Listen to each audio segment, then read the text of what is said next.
ሰላም ጤና ይስጥልኝ የተከበራችሁ የኢቫንጀሊካል ቴሌቪዥን ተመልካቾቻችን በዛሬው ዕለት ሐምሌ 14 ቀን 2018 ዓ.ም በኢትዮጵያ ሙሉ ወንጌል አማኞች ቤተክርስቲያን የደቡብ ምስራቅ አዲስ አበባና አካባቢ ክልል በአያት ሙሉ ወንጌል ቤተክርስቲያን አጥቢያ ማለት ነው በዚህ ከ4500 በላይ ተሳታፊዎች የሚገኙበት የወጣቶችና የታዳጊዎች የሰመር ካምፕ መርሃ ግብር የሚካሄድ ይሆናል። ይሄን ደግሞ መርሃ ግብር እንግዲህ ለ3 ቀናት እንደሚካሄድ ከወዲሁ ለማወቅ ችለናል ማለት ነው።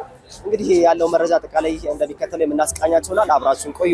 በኢትዮጵያ ሙሉ ወንጌል አማኞች ቤተክርስቲያን የደቡብ ምስራቅ አዲስ አበባና አካባቢ ክልል ዓመታዊ ወጣቶች ኮንፈረንስ መካሄድ ጀመረ።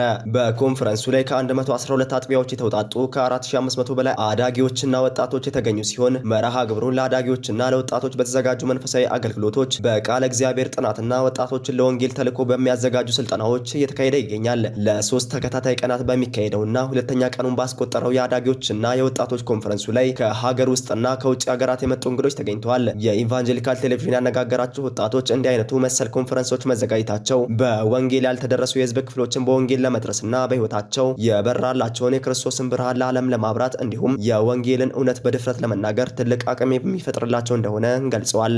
ኢየሱስ ክርስቶስ እኮ ወደ ሊያርግ ሲል በመጨረሻ ሰዓቱ ያለው ሂዱና ሰዎችን ደቀ መዛሙርት አድርጓቸው ነውና ኢየሱስ ክርስቶስ በመጨረሻ ሰዓት ብዙ ማለት የሚችለው ነገር ሲኖር ግን ደግሞ ያለው ሂዱና ደቀ መዛሙርት አድርጓቸው ነው። ስለዚህ የኢየሱስ ክርስቶስ ልብ ያለው ሰዎችን ሄዶ ደቀ መዛሙርት ማድረግ ላይ ነው። የኢየሱስ ክርስቶስ ልብ ያለው ሰው ያልተደረሱትን መድረስ ላይ ነው።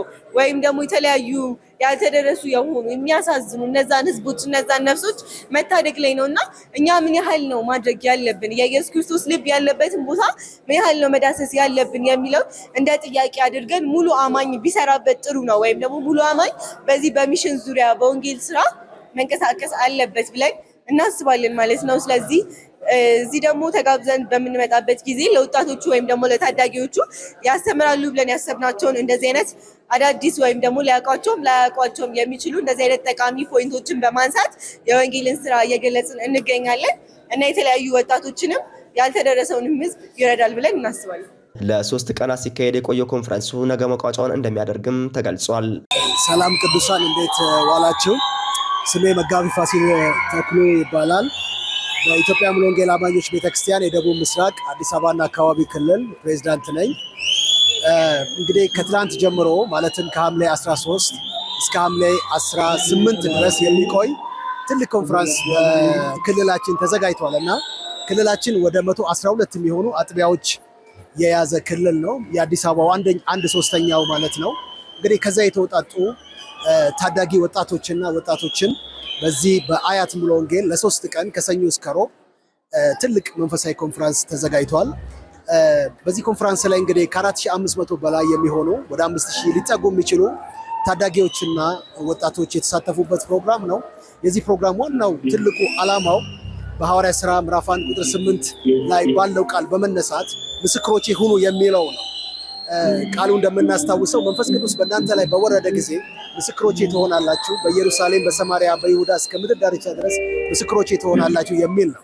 እንግዲህ ለምድራችንም ለአፍሪካም ለዓለምም ትልቅ ተስፋ ያላቸው ወጣቶች ናቸው በዚህ ቦታ የተሰበሰቡትና በመጀመሪያ በዚህ ኮንፈረንስ ላይ ትኩረት አድርገን እየሰራን ያለነው የነሱን ህይወት መገንባት ህይወታቸው ላይ መስራት ነውና በጣም ብዙ ትምህርቶችን በእነኚህ ቀናት እየተሰጡ ነው ያሉት። ከጠዋት 2 ሰዓት ጀምሮ እስከ ምሽቱ 11 ሰዓት ድረስ ፕሮግራሙ የሚቆየው በመንፈሳዊ ህይወታቸው ላይ እንደገና ደግሞ የእግዚአብሔርን ጸጋ እንዲሞሉ የእግዚአብሔርን ኃይል ተሞልተው በመንፈስ ቅዱስ ተሞልተው ለምድሪቱ ደግሞ በረከት እንዲሆኑ ወንጌልን እንዲሰብኩ ይሄንን ዓላማ በማድረግ ነው ይሄን ፕሮግራም ያዘጋጀነው።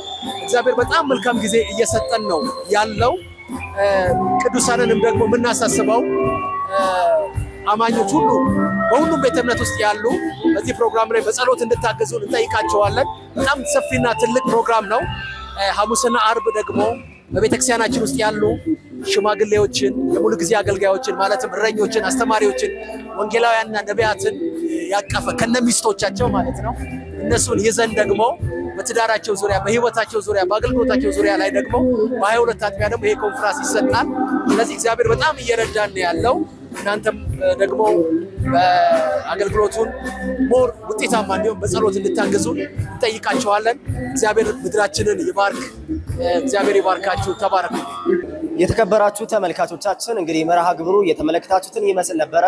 በአያት ሙሉ ወንጌል ቤተክርስቲያን እየተካሄደ የሚገኘው የሰመር ካምፕ ፕሮግራም እንግዲህ እንደቀጠለ ነው ማለት ነው። ነገም ደግሞ ይሄ ፕሮግራም የሚቀጥል ነው የሚሆነው። እንግዲህ እንደተመለከታችሁት እንግዲህ በርካታ ነገሮች ነው ያነሱት ወጣቶቹ ማለት ነው። በተለይም ደግሞ ወንጌልን ከማድረስ አንጻር ምን ማድረግ አለብን፣ እንዴት ነው መሄድስ ያለብን፣ እንደዚሁም ደግሞ ያልተደረሱ ደግሞ ህዝቦችስ እነማን ናቸው የሚለውን እያንዳንዱን በክፍል በመለየት እንደዚሁም ደግሞ በምንስ እንሄዳለን የሚሉትን ደግሞ የመፍትሄ ሀሳቦችንን በማስቀመጥ ወጣቶቹ እንግዲህ የተለያየ ዝግጅቶችን አቅርበው እንግዲህ ለወጣቶቹ አዘጋጅተዋል ማለት ነው። የተመለከታችሁት በአጠቃላይ መርሃ ግብሩ ይሄንን ይመስላል። እኔ ደግሞ ይሄንን ፕሮግራም እየመራው አብሬያችሁ ቆይታ ያደረኩት አና ንጉሴ ከአዲስ አበባ ኢትዮጵያ